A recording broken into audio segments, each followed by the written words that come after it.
და კვლავ საქართველოს პროექტმა კინოსკოლაში 2016 წლის სეზონი ინტელექტუალური თამაშით რა სად როდის დახურა ღონისძიებას კინოსკოლელებთან ერთად საქართველოს კულტურის და ძეგლთა დაცვის მინისტრი მიხეილ გიორგაძე ესწრებოდა. მინისტრმა ინტელექტ კლუბის თამაში გამარჯვებულები და აჯილდოვა კინოსკოლაში ეროვნული კინოცენტრის პროექტია, ის ორიენტირებულია კინოგანათლების პოპულარიზაციაზე და მიზნად ისახავს მოზარდებში კრიტიკული აზროვნების და შემოქმედებითი უნარების განვითარებას. პროექტი 2014 წელს დაიწყო და თავდაპირველად 40 სკოლას მოიცავდა. ამჟამად პროექტში უკვე 168 სკოლა და საქართველოს ყველა რეგიონია ჩართული, მათ შორის საოკუპაციო ხაზთან მდებარე და მაღალმთიანი სოფლები.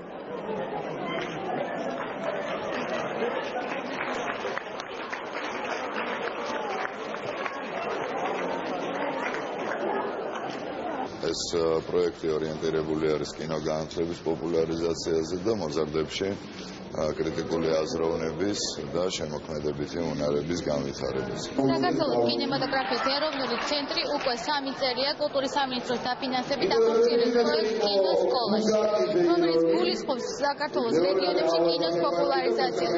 ჩვენ ყოველწლიურად პროექტში ჩართული გვაქვს 300-მდე სკოლა, ჩვენ ამ სკოლებში მართავთ დისკო, ვაჩვენებთ ფილმი და მართავთ დისკი.